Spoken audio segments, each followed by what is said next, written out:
What's up, guys? I am totally sick of seeing my friends' names get dragged through the mud because of false allegations and lies and just things that aren't true. So I'm going to address some of those allegations and defend my friends. They haven't said anything because typically the Vlog Squad does not address rumors and lies and gossip because it platforms the person telling the lies, draws attention to it.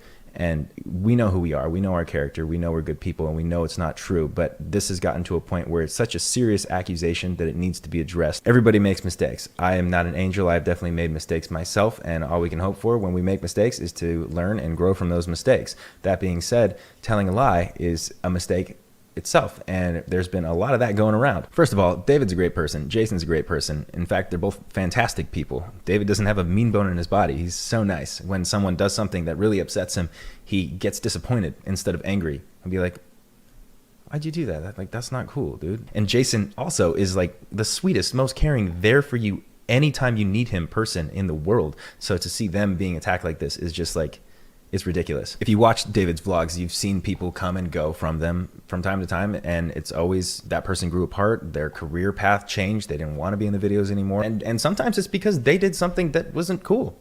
And it's like, all right, we're gonna distance ourselves from you now, and that's it. I think that right now the internet is fueled by a lot of unsubstantiated gossip and lies, and that sucks.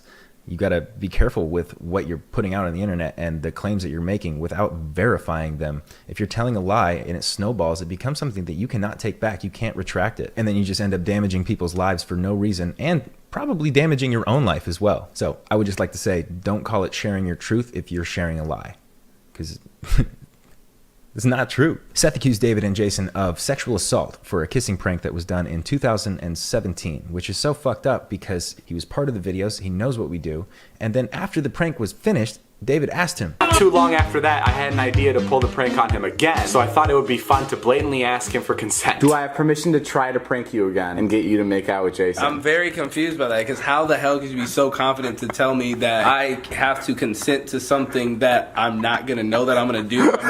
David films hours and hours of footage and crams them into 4 minutes and 20 seconds for his vlog. So this clip was cut short to not actually show Seth giving his consent, but showing David asking for the consent. Now, do you think David would go and film this bit if Seth had said no?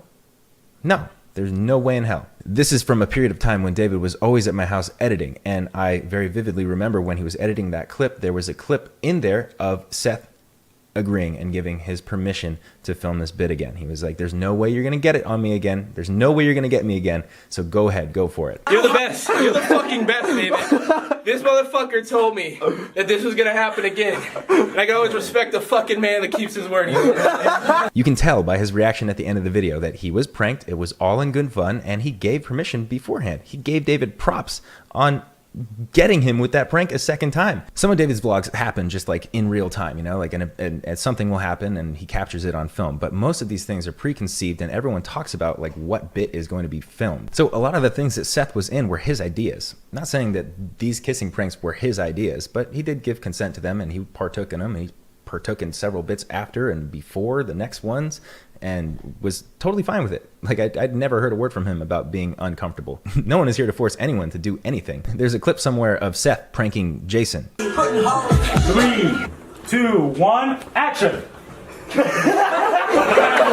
I happen to like Seth's behind. This is like everybody's fucking around with each other here. We're all friends and like we do dumb shit. David looked through his text messages and found one of Seth's numbers asking him to do the kissing prank a third time. Seth literally requested to do it a third time. Guys, this is a text from Seth from about 2 years ago. He goes, yo, bro, I was thinking about it. I'm down for another kissing sketch. I said, haha, what do you mean? He goes, lol, I don't really care as long as you clout me up. I'm not gay, just don't care. And then he sends me this. I mean, yeah. I mean, I don't know. I mean, it's not really a big deal. I mean, it's the same shit. Just, I don't know. More open-minded. I don't know if Seth completely forgot about that or if he just hoped that David would never find it, the way that he hoped that David had a new computer and didn't have the extra 4 hours of footage that surrounded the 4 minute and 20 vlog that included the bit of him consenting to the prank. But what you're doing is fucked up, Seth. Also, you posted revenge porn of our friend Erin. Do you know how that's affected her? You posted revenge porn, which is actually, it's 100% illegal.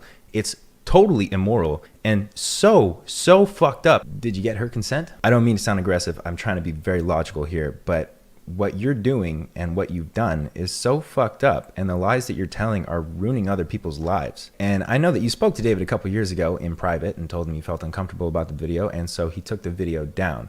And I totally understand feelings of regret and feeling uncomfortable about something that you've done in the past, but you can't blame your uncomfortableness or your regret for your actions when you were a part. You partook in it, you were interested in it, you wanted to do it, you wanted to be clouded up, and I could totally see you being uncomfortable about that bit. Now, in hindsight, when you were partaking in it, I know that you were just filming videos for David's channel and probably hoping that it built up your social media platform and you built a career out of it. And I don't think that that worked, and I think you got bitter about it, and after a couple of years you were like, I want something out of this.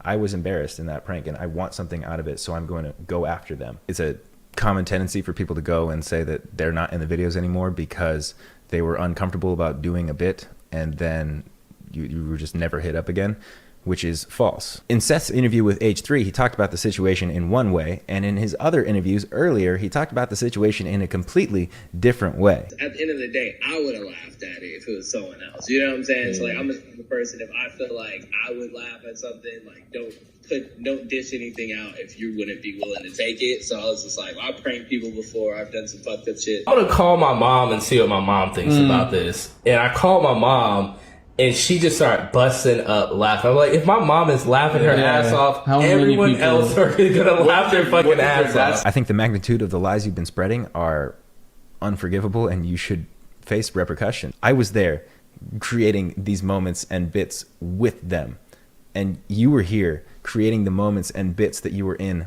with everybody. A lot of things were your ideas, and I don't know how you could lie about that. There's literal proof of you being so down for doing these bits, and now you're backtracking and saying, I was so uncomfortable, but I took the high road and just like played it off like I wasn't. You asked to do it a third time, and in retaliation for this, years later, you post our friend's naked body on the internet. It's revenge porn. It's illegal. It's fucked up. You suck.